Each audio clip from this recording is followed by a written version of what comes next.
here's the thing. For everybody listening, don't make the same mistake the Bengals just did in any facet of your life. People are going to get hurt. It's the hockey season. What about the Jared Cook play on the sideline? I was very tempted to just put defense. I'm saying it right now. If Anthony Davis is out for the playoffs, they don't make it out of the first round. Come on, Austin and I've been saying this ever since Joe Burrow got injured. I don't really think the Dodgers are going to make the World Series this year. I feel like they'll make it to the NLCS. The Fernando Tatis extension, because that really surprised me. Like you said, Ovechkin, he's getting older. He hasn't been playing as well as I imagined. He's one of the greatest goal scorers of all time, but he hasn't started off this season as hot as I would hope. Hi, I'm Jeff Allen, and you're listening to Outsiders Opinions with Kevin and Austin.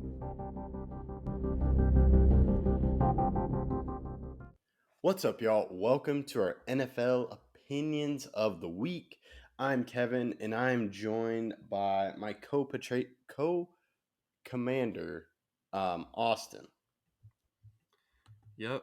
And today we're going to be talking about some early season trade predictions or rumors. I can't believe Jonathan Taylor's out for the first 4 weeks. I would have thought that they would have either agreed to a trade or agreed for him to play for them. Yeah, I know. It was weird to me, and my first instinct talking about it was fantasy. I was like, dang, this has got to stink for fantasy owners, but it also stinks for the Colts and for Jonathan Taylor as well. Yeah, I 100% agree. Taylor definitely wanted to play this year, and there was a lot of intriguing offers. But where do you have him getting traded, or do you have him getting traded this year before the deadline? I do have him getting traded, and I do have one more question. With the pup list, are they saying he's injured right now, or is it just because of the trade request? So he was hurt last year, Okay. right? Remember that? Yeah.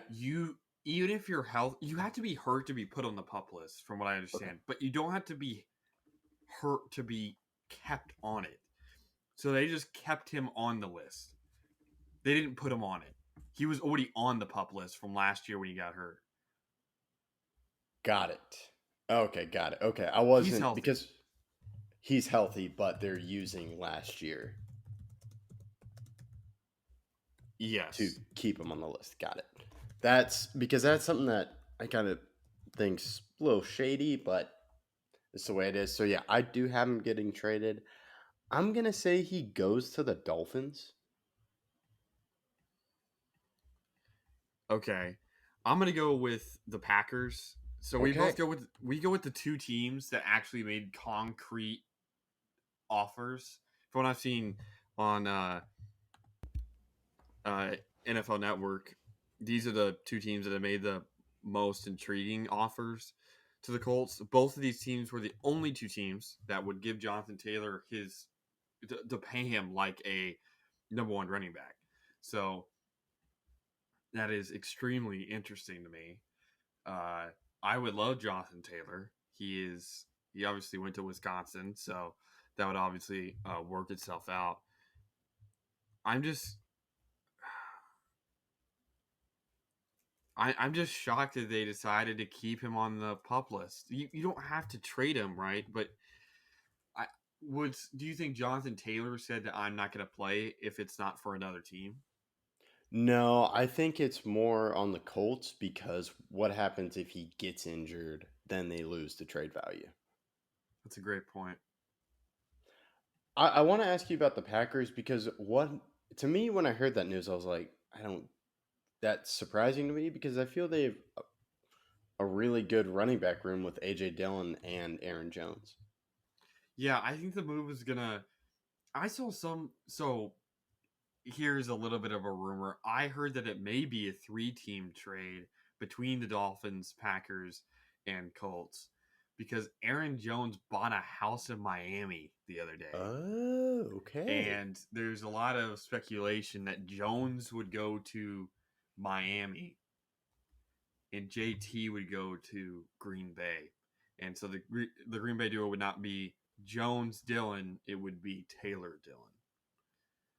Interesting. I don't know how I feel about that duo because to me, Jonathan Taylor and A.J. Dillon are similar, except Jonathan Taylor. I don't think they're that similar. Okay. Because of how good Taylor is. I understand what you mean. Like, Jones is a receiving back more than he is a running back. I mean, he's still a great running back. He had 1,100 yards last year, Yeah, but yeah. he's more receiving oriented, while Dylan is not. It would definitely eat into Dylan's carry share, but I'm not really worried about that if we were to get Taylor. Okay. All right. And it would help the Dolphins and the Packers because, yeah, they're both from the. No, they're not. They're No. not from the Shanahan system. Or one, the Mike McDaniel's from the Shanahan system, but LaFleur is from the McVay system. But technically, McVay is from They both Shanahan. coached with Shanahan, technically, because Yeah. both were in Washington, if you remember. But that's not from the Yes. Shanahan system. But they that wasn't the Shanahan system. That was just they were all coaches on the same team. Well, yeah. Both systems to me are heavily reliant on the run, and they both have young quarterbacks, which I would understand getting a running back like Jonathan Taylor Or even more for the Colts. Aaron Because I feel Jones, because What? I feel like Jones would really help Tua out because their best running back at the moment is Raheem Mostert. I would like the Jones fit in Miami, but I also get the Jonathan Taylor. I feel the Packers are set because they have a good running back room. It's I probably understand why the the Packers best are doing duo. it, though. I understand why they're doing it. Yeah, I understand. Aaron Jones is getting older, and then you get Jonathan Taylor, and that would help. I think it's even more than Aaron Jones getting older. It's just how good Jonathan Taylor is, and if you could pair him with Jordan Love, that would really help his growth as a player. Yes, I agree. And I know this wasn't a part of the list, but what's the compensation look like for Jonathan Taylor? That's a great question. Apparently, neither the Packers or Dolphins obviously offered enough for JT to get him, which is why I think the 3-team trade's more likely because the Colts could receive stuff from both Miami and Green Bay, but they're obviously looking for a first and maybe multiple. Which I think is a little bit greedy considering their situation. I agree. I want to say for me, there's gonna be the highest pick to me is probably gonna be a second, and that's for Jonathan Taylor. And maybe there are like lower picks, like maybe a fourth or fifth involved. I could see, for example, a Chiefs giving. Now Chiefs can afford Taylor just by contract wise, Yeah. but let's say the Chiefs traded for him. I could see them giving up a first. Why? Because that first is the 28th, 29th, 30th, whatever pick. While the Packers are I don't have them making the playoffs, so their first is worth more. So to give up a first is to give up a lot more value than the Chiefs would give up with a first, which I do think is why it's really hard to come to terms. And then with the Dolphins, I had both of these teams missing the playoffs at the moment. So same thing for the Dolphins. Our pick would be mid level first round instead of the very end. So that's a 15 pick difference, and that can really make the difference whenever you want to get a player that you really like. Yeah, that's a good point. Yeah, I would say Chiefs first is probably equal to a second round pick. From the other teams. So yeah, that's probably the highest I go. Let's go to the other running back, Josh Jacobs. He's on this list. I have him getting traded. To me, I don't think it's a second round pick for him. I think that would be a little bit high, or teams would value that as a little bit too high, as it is a 1-year contract. But I do have him getting traded just because it's a 1-year deal, and I don't have the Raiders doing well, so maybe the Raiders flip him, and it's sort of like a Christian McCaffrey situation last year. Where do you have him getting traded to? That's a good question. Maybe if there's not a 3-team trade, who loses on Jonathan Taylor, or a team, let's say the Giants if Saquon gets injured, or another team. I do have him getting traded, but for me, it's to the Vikings. I don't trust Alexander Mattison to be a starter. He's never had that workload. And while I do think Madison's good as a backup, that doesn't necessarily – he's not everyone's Tony Pollard, where you can just come in and be the starting running back. after being a backup for a couple years. With the Vikings offense is still very good, and I think they're going to buy in this year because you really have to. Yeah, I like that pick. That's a good trade. Vikings would probably I'd move them. Since you said that, I'd agree. And the Vikings are a perfect candidate for him. Yeah, and like you said, the Raiders really. I mean, we'll have to see. Obviously, no team wants to. I would say about 95% of teams heading into the year do not want to tank. They don't want to be bad, but if they see through week 4 that they're 1-3, I could easily see a move being made. Yeah. And speaking of teams who I believe are tanking, it's the Cardinals. And a thing for this trade is this is during this year. At the end of the year, if they're not traded, they're not traded. That's our prediction. Yeah, during the regular season, I for example, I'll go first on Kyler. I have him staying, but that's because I don't think a team wants him this year because of his injury. And I think he will get traded around draft night when they probably get the number 1 pick, Cardinals being they, and receive Caleb Williams. But I don't think he gets traded this year because we don't even know the health status of Kyler Murray or how that'll impact his play in the future. Yeah, I agree. And it's also to me for the contract for Kyler Murray because he's on his New Year deal. He signed a 5-year deal. So I think this is the first year of it. It's around it averages 34 million. That's the AAV. The cap hit is 16 million this year, then cap hit next year is 51. So to me, it's once other quarterback contracts come in, it will be cheaper for other teams and they may trade for him. But I just don't see it happening now. Yeah, especially with his injury. That's the big thing with me. Is we don't know how healthy he's going to be or how he's going to impact teams if he does start playing this year. Yeah, that's another reason too, because he's not supposed to play till week 11, maybe. Yeah, we don't really know. Yeah, so the final guy who's a guy currently in holdout is Chris Jones. And I'll let you go first on this one. Okay, back to back going first. Chris Jones, I have staying. It's the Chiefs. I do think they get it worked out, but I do agree it's kind of crazy that they won't pay Chris Jones because this is not a position like running back. Chris Jones has been a beast, defensive player of the year candidate for a lot of seasons straight.